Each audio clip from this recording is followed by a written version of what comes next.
But Jenny, you're too nice. You don't dress like an engineer. You're too bubbly. You have to tone it down. Not so much energy. I don't know if I can trust you because you have way too much fun. You empower your employees too much. Jenny, you just have to be careful about first impressions because you don't look smart. These are just few of this many feedback that I got through my whole corporate career. But I'm going to show you how you flip the script because enough is enough. And we really need to show these amazing strengths and superpowers and unique talents that we have because the world needs that. Okay, real talk. How many times, and let's be real, corporate environments love to talk about diversity and inclusion and be you. But when you look around, who's getting promoted is the same type of people. And if you don't feel like you fit in the corporate world, then this video is for you. Why? Because I've been there, Latina, Boricua, engineer, and many times I had that feeling that I had to hide the parts of who I am to be able to succeed. But here's the truth, your uniqueness is your biggest advantage. And today, I'm going to show you exactly how you own your narrative, how you flip the script, and really thrive in a system that perhaps wasn't built for you. But that's the power we have to change that. And you walk away with three, not one, not two, three powerful tips that help you take control of your story, build your authentic brand, and really connect with the right allies so you can break through the barriers and guess what? Be unstoppable. So let's dive in. And for those of you who are new here, welcome and bienvenidos. Nice to meet you. My name is Jenny Lopez, and I created this space for us to have the real talks and really to empower you to be the best version of yourself because that is whenever you do your best work. After more than 23 years in the corporate world, and also as a professional dancer, I never felt like I fitted in any of my environments. And the more I hid that other side of me, the worse it got. And when I realized that whenever I'm myself and I'm unique and I'm really empowered with my superpowers and my strengths, that's whenever it started to click. And now, after all of those years of like lessons and learnings, and I'm not gonna call it failures, learnings, this is what I'm here to really to show you the good, the bad, and the ugly, so we can grow stronger together. And I cannot wait to continue to have this dialogue here with you. So make sure you follow and subscribe so we continue the dialogue. Now go back to the video. So that feedback you heard at the beginning of this video, I'm not making it up. And that's just a little bit of the piece of the pie of everything I heard year after year. And I used to joke around that I say, one day I'm going to write a book. And actually, I did it. So make sure you get it. Intentional Unicorn. But the fact is that I know that I'm not unique. I'm not alone in this journey. There's many, perhaps like you, that have heard the same type of feedback. You just have to change who you are, and you need to be more bubbly or maybe more serious. It's like almost like you're not good enough. And honestly, if this is a new environment for you because it's a new country or it's a new community, it's a new workspace, it's a new industry, you do really think that you have to fit the norm and just play the game, the political game or whatever they call it, so you can have a little bit of a chance to be successful. And that was my story. Every type of feedback that I heard, I took it to heart. And I say, oh my goodness, so there must be something wrong with me, right? And I kept looking around and see who or what they wanted me to become. And I said, well, maybe if I work on my accent, and I tried so hard to work on this accent, as you can tell, it just didn't go away. But I'm proud of it right now. I come from another country. I have two different languages, two different cultures, and I love them all. And this is the thing. The more I try to, maybe if I dress like them, if I talk like them, if I lead like him, if I'm more serious and I started to put all of that energy into trying to somebody who I was not, I literally lost myself. I lost my confidence. I lost everything that made me me. And it was not really the formula for success as I thought it was. And when I said, goodness, Jenny, when you're your bubbly self, that's whenever you connect the best, right, with people. And when I said, you know what, I'm going to be the best version of myself because that's when I do my best work, things started to align. Is it easy? I will tell you, in my experience, it was not. But what made it very like a fulfillment type of feeling. Like it made it so awesome. The journey was that I connected to a bigger why. Because when I decided to go for it, part of it is because I was burned out. And like, okay, doing the same thing and expecting a different result, you and I know that that's the definition of what insanity. So I knew I needed to do something different, but I knew that I needed to be aligned with who I was. Yes. So that's whenever I said, okay, I'm going to be the best version of myself. But for a hot second, I said, oh, but I don't have role models. But I said, okay, what if I become one? And it's not about being perfect or anything, but what if I said, I'm going to be leading with my authentic self and show that, yes, you can be Latina, you can be bubbly, you can be a female, you can be all of this and still achieve your goals. Because when you do that, then you start becoming a role model for others. And then it's almost like you give them that permission for them to be themselves. Not that they need it, but then they look at you and say, oh goodness, they can be themselves and energetic and really they're true Latina, everything coming out and they're successful. So I do too have a chance. That is so powerful. And that's the power that you and I have. So that's like a bonus. It's not even one of the three things that I wanted to talk to you about it, but that's like a little bonus. When you connect to a really, really meaningful why, you just keep moving forward no matter what. Even when things don't go according to plan, even when things are more difficult than you thought, but the feeling about you opening the space for others is priceless. There's no price to that. And that's what I wanted to convey here with you, to be the best you, but not because it's the good outcomes and things that you get, but the impact you have in those around you and perhaps the next generation. So that's the power that you and I have. And honestly, it's so funny because this started happening when I started in my corporate world, I don't know, 23, 24 years ago. And you will think things by now are different. They're different, but it's like a turtle. Like even when you think, oh, okay, people are starting to get it, then you hear these stories that are the same stories, if not worse, of what happened 23, 24 years ago. So that's why I decided to honestly quit the corporate world, not because of the environment was toxic or anything, because I realized I finally was able to own myself and my career was going incredibly well. So that was not it. But I saw that the stories that I just told you was happening with other people in other areas. And I said, enough is enough. Like we really need to change this and own our narrative. And I decided to just focus 100% on my business about speaking and consulting and coaching because I wanted to have a bigger impact and really just change that cycle of creating the same type of avatar. So again, connecting to a bigger why and then giving the best of you in your authentic self. So let me jump into a couple of examples here very quick. I had one of my clients who shared with me, Jenny, I'm getting this feedback and I don't know what to do. They say, hey, you need to smile more. You need to be more bubbly. You need to make more eye contact and bring energy everywhere you go.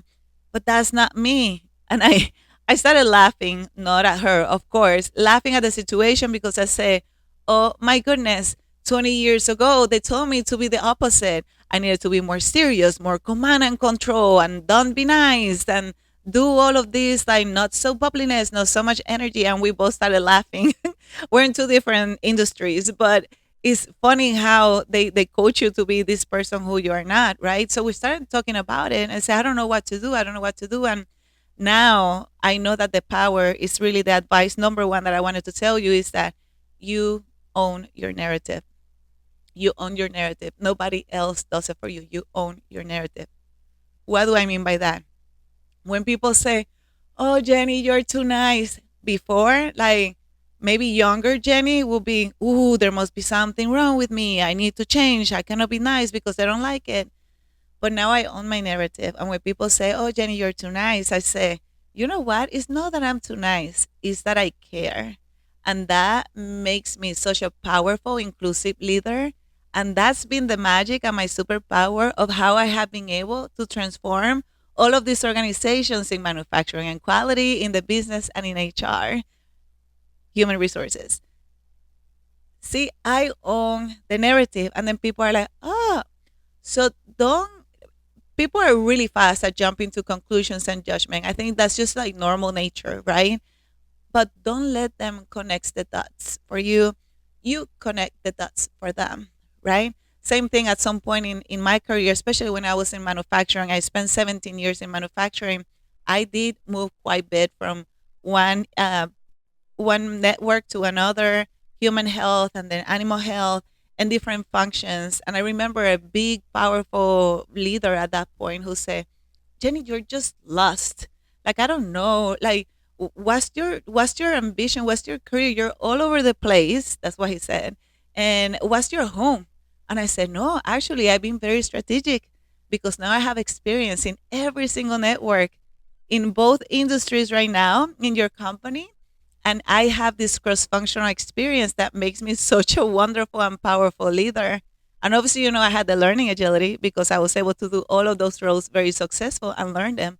So honestly, I am your biggest advantage. I am your biggest asset. You can actually place me in any challenge and I will deliver with a bigger picture because of my experiences. And then he's like, right. So that's the power. On your narrative. If they say Jenny or they say your name and they say you are to this, you are to that. If in fact, if something that is not a derailer for you, but it is a strength of you and how you are able to deliver the outcomes for the group, for the organization, for the company, own your narrative as of how you do that.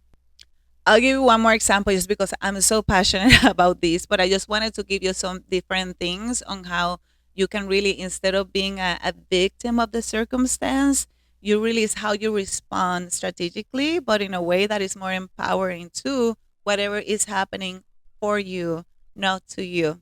Okay. So one of them, I don't know if you knew, but I was also an NFL cheerleader and captain for many, many years. I even own a Superpowers ring, which is crazy, but that's for another story. It's actually quite funny. But while I was an engineer, and I also was an NFL cheerleader, and I had a senior president who told me, Jenny, if you want to be taken seriously here, you just need to quit that cheerleading thingy. And honestly, I didn't know that much better at that point. So I took that to heart because I'm thinking, oh my goodness, they are going to think that because I dance, I don't know, I'm not smart or I cannot be taken seriously and they cannot place me in a leadership position. And I really want to be a leader. And I got into my head. And I remember that was a big part of my career that I got a little lost because I'm thinking, oh my goodness, I love both areas of me and I need to choose one, right? Anyway, fast forward to today.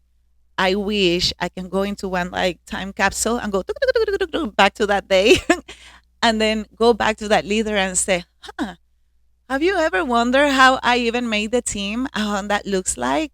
Did you know that back home in Puerto Rico, we don't have NFL football? I had no idea about the sport, but I have to learn because I was part of the audition. It was a month long audition. And from about 500 girls, they only picked 24. And I made it.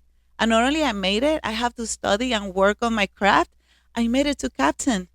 And I was one of the captains for many years in a row. And this group of diverse ladies quite changed from year to year. But I was able to keep moving the team forward. Did you know that I needed to lead inside of the US and also outside of the US? Did you know I was able to lead them through like a military tour in Kosovo? What an experience. Did you know the community engagement events that we had to do? And not only that, I was also a choreographer. So I had to be very creative in how to come up with dances for the sidelines and the halftime shows and before the game started and all of that. Don't you think? And on top of that, did you know that I did that while I was a process engineer in a 24/7 facility? Don't you think those skills and assets and strength are very needed in leaders here in your company? I just honestly, I wish I would back and tell him that. But now I'm sharing it to you because that's what you can do. Like, don't let people own your story. Don't let people connect the dots for you. You own your story very confidently and then you move forward. And again, you do it for you, but you do it because you're also opening, educating, and opening what can be for other people that perhaps don't fit the mold, like you and I. All right, so that was number one. You own your narrative. Also, number two is that you need to really understand what are your superpowers. Like, own them. What are the top one, two, three, no more than that, one, two, three strengths, super strengths that are so powerful that you just do your best work because that's your jam. That's where you operate at your best. Yes. For me, for example, one of my superpowers is energy and how I care, and I'm such a this inclusive leader and connect with people. And another superpower of mine is transforming organizations. So what you do once you have those elements is that you start creating your personal branding. And this is how people start thinking of you when they say, "Oh, Jenny Lopez, oh, she's good at cross-functional leadership. She has a really cool leadership style." So they start thinking of you through your personal branding, but you have to be consistent and intentional with that. So craft it. Have your one liner. Like when you go to a networking event and they say, "So tell me about you." What are you gonna do? Are you gonna like tap dance and just, well, I did this and I did this wrong? You have to be concise and powerful, using words that are true to you, but doing it in a way that people remember. People remember who you are, and people remember how you can best help people. What do you bring to the table? Same thing when you have these conversations with senior leaders. Make sure you have that personal branding statement ready to share. Make sure you apply storytelling. Okay, it's in a way that it has to be true to you, otherwise you are gonna sound like a robot, and you don't want that. Same thing, the way you show up in social media. Everything, you just have to make sure that is consistent with who you are, because in the absence of being intentional and owning your personal branding statement, guess who's going to own it? Everywhere else. Everyone else. Because you're going to have a personal brand, like it or not. So if that's the fact, then you might as well own it. So make sure you're very, very intentional with that. And that's going to give you more confidence because, again, we're talking about the things that you enjoy to do and you're really good at. And number three is really find your tribe, find your allies, find those people that you can connect with, right? They can be your coach, they can be your mentors, they can be your sponsors, but people can really understand you through your authentic element, not people that want to change you, people that really want to understand you through your who you are. Perhaps they understand it because they share the culture, or they share the journey, or they share a fact that makes them unique and they still went through it, right? So you look at them as role models. This is so important. And remember that nobody does it alone. Nobody, even the people that you see so excited, excited and powerful and confident and successful, they didn't do it alone. Perhaps they don't show it here in social media, but they all had their mentors, their coaches, their allies, all of that. You have to be intentional with that, and that gives you confidence, that gives you growth in your journey. So make sure you connect with who that person is. Perhaps it's in your organization, perhaps it's in your company, perhaps it's out. I have a good, awesome combination of allies and mentors and coaches all over the place, but they are very strategic the way I do it. Each of them is bringing something different in how I can learn to create my own path. Because I'm not comparing my journey with anybody else. I'm just creating my own path. So those are the three tips. You own your narrative, you own your personal branding, and you're very consistent and strategic and intentional with it. And then you find your tribe, you find your allies, you find that coach, you find that mentor, that person that is gonna help you own your journey and get that journey forward towards your goals, nobody else. All right. And before I end this one here, let me give you something like a little gota del saber. I don't even know how to translate that in English, but a little learning nugget there. And it's that now, and maybe it's, I don't know, maybe it's age or what, but I'm now looking back instead of, I can't believe they told me that, and that was wrong, and the way they treated me and they wanted me to change. Instead of going with more of is like the word is not hate because that's really strong, but resentful, right? Instead of looking at it in a resentful way, I actually flipped it, right? I flipped the script and I look at it now from an empathic with an empathy. Yeah, empathy, like being empathetic. There you go. That's the word. See, I'm not editing this because this is me. But what I'm talking about is, what about if back in the day they really wanted to see me succeed? What about if they were coaching me because they wanted me to be very successful, but they only knew one way because that's what they were used to, and they thought that was the only way. But you and I know that that's not the only way. So now it's time for you and I to show that there's like a gazillion of different ways. They're different, but that doesn't mean that they're bad. They're just equally, if not more powerful. That's the true value of having like a whole diversity of leaders and experiences and professionals. We all bring our own authentic superpowers into the problem to solve, into what's that mission and that goal to get closer, to improve the experience of our employees, to really being able to serve our clients at our best, to be able to love at our best, lead at our best, care at our best. That's the true beauty. So that's why when I talk about now our job, you and I, is to educate, that's what I mean. Just really look at it. Maybe people have the best intention for you, but look at it from more with more empathy and help educating by how? Owning your narrative, owning your personal brand, and making sure that you don't do it alone. And together, we grow stronger together. All right, amigos, I am so excited about this topic. I could speak for like more and more and more minutes, but right now, let me know if there was a learning nugget, something that resonated with you. Let me know in the comments. Let me know if there's anything that I can expand on. Because again, ultimately, I'm doing this space for you and I to grow stronger together and create this community that we are thriving by being our authentic selves. Make sure you subscribe, share with your friends. Again, stronger together. And I'll see you on the next video. Bye.